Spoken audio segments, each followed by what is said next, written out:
Revelation 3401. From the 11th of January 1945. Love. Knowledge. Lightfulness. Activity.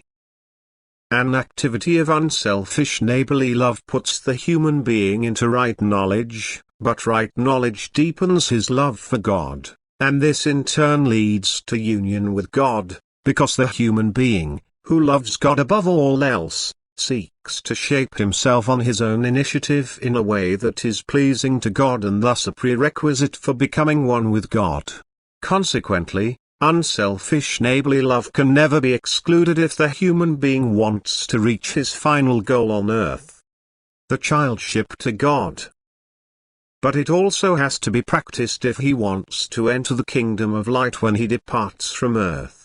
For even the lowest sphere of the kingdom of light is only inhabited by loving souls, for without love there is no light, and the slightest radiation of light requires a receptacle which has only become such through love. The soul's work of love brings recognition, that is, as soon as the human being is in love he realizes his deficient nature, he knows the consequences of his way of life. He knows divine will and the effect of all actions and thoughts. And this realization lets him consciously strive for perfection. But he can also be completely unconsciously active in love on earth, that is, his heart impels him to be active in love without initiating him deeper into the knowledge of the consequences. The deeper realization can still be withheld from him, but it will suddenly enlighten him upon his passing, and he will enter the spiritual kingdom with an abundance of knowledge as an inhabitant of the kingdom of light, for then love will have been the driving force of his whole life, and through the works of love the intimate bond with God will already have taken place and the purpose of earthly life will have been fulfilled. Every good work increases the treasure which is unlosable and indestructible.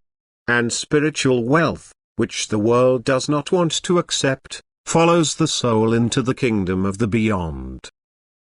When it enters this kingdom it will be permeated by light, it will know everything and also be allowed to instruct ignorant souls from the moment of its death, it will be able to distribute what it possesses itself in the richest measure, spiritual treasures which signify an exceedingly pleasing activity for the soul, which will now also work diligently in its love and also consider those who are poor and have to live in want.